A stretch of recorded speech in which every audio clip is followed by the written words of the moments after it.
Hi, sweet thing. Welcome home to day 6 of our Advent calendar.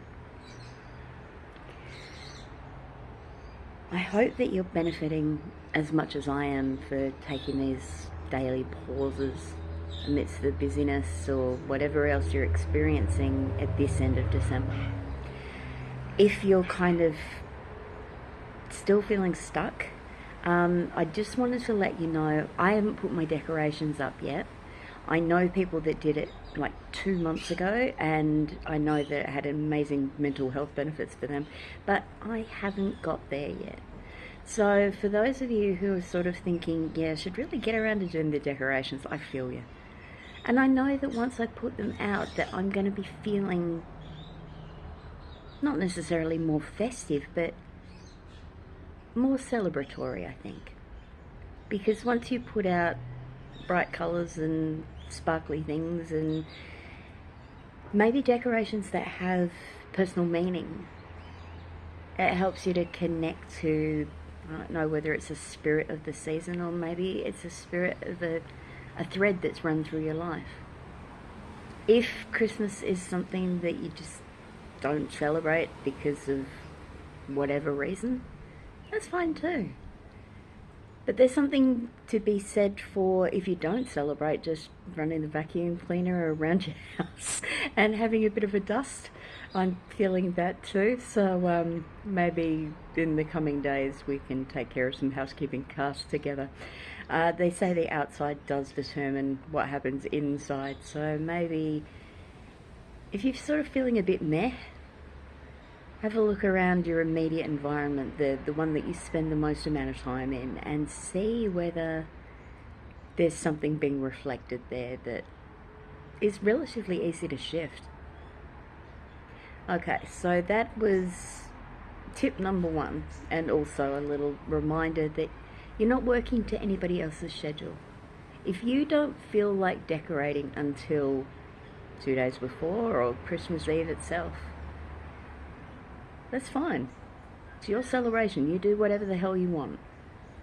No judgment here, and if anybody does judge you, then you can choose to let that go, or you can choose to let it bother you. Now, that is one thing that I've been discovering for myself recently. But what I wanted to share with you today was, we've taken inspiration from a couple of my favourite books. We yesterday dived into the meme world, and today I want to share something that you don't know about me yet, perhaps, and that's my low-key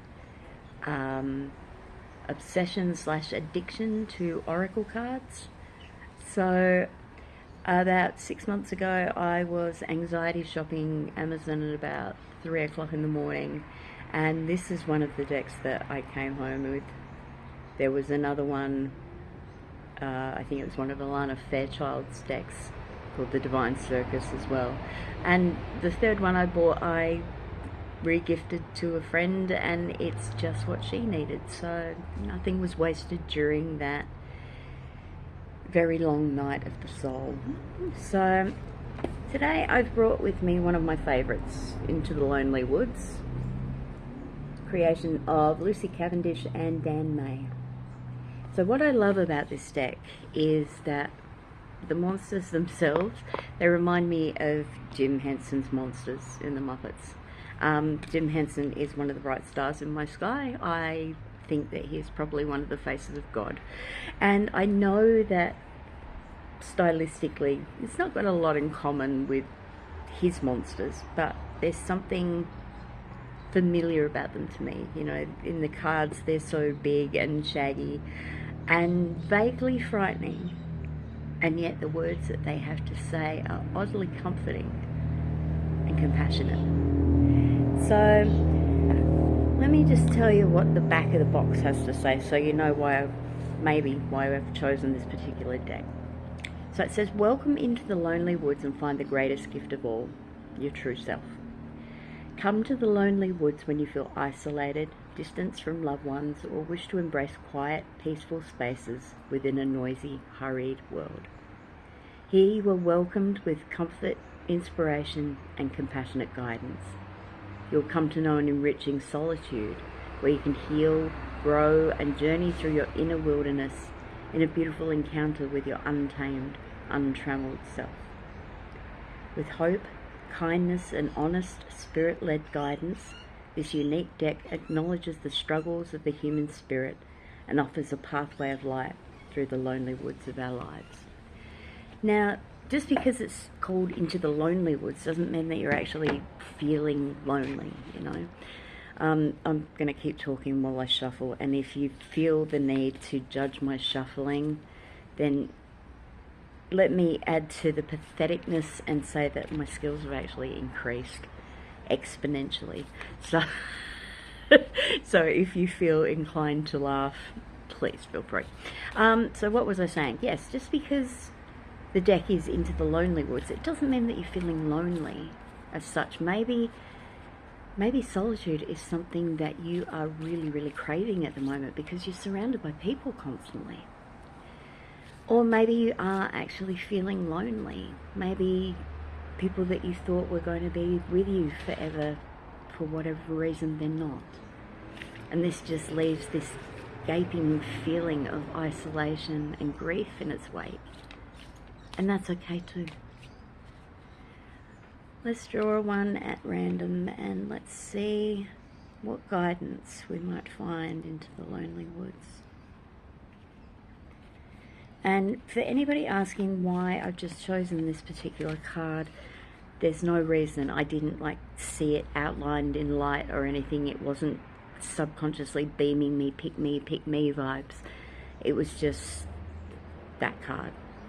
And for all the randomness of that method, it's never given me anything I didn't need to hear. So today we've got card 41, Realizations, and let's just take a moment to look at how beautiful that image is.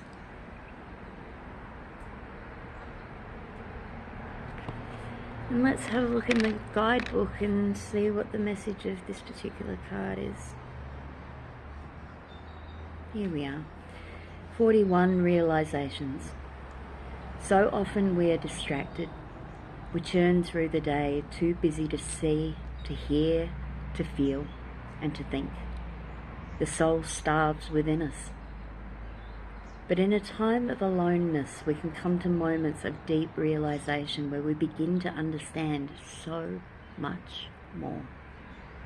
Honor those moments when they come within this time and space. The key to moving into a more soulful and rich connection with yourself and the world lies in these more lonesome times. You will have moments of realizations that they are the key to your entire life, taking a different shape in the days to come. And this is a great blessing, born from the quiet, the stillness, the space around and within us in isolation. So if you are feeling isolated at the moment, maybe this is a moment where you are going to feel something shift within yourself. Maybe the solitude is actually nurturing rather than divisive or making you feel alone.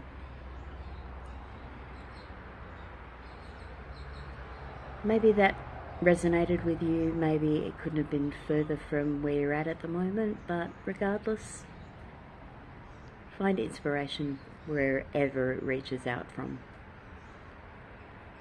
You may think that a message on an oracle card, oh, that's not me, but I never thought of myself as particularly woo either. But these cards, they've come to feel like guidance from a really, really wise and compassionate friend. So take it if it works for you, ignore it if it doesn't, and let's finish up today with a nice big two-sided hug. So inhaling the arms out wide to either side, maybe looking up at the sky and smiling. Inhale, the right arm crosses over the left. And give yourself a little squeeze. Feel your hands on your body, but also know that this is an energetic exchange. We're in this moment cuddling together. And then let's take it over to the other side. Left crosses the right this time. Beautiful. Unwind your hands, come back to center. Let's take one final deep breath. Sigh it out. Now I'm ready to leave you and for you to get on with your day. Until we're together again, my sweet thing. My day, you go.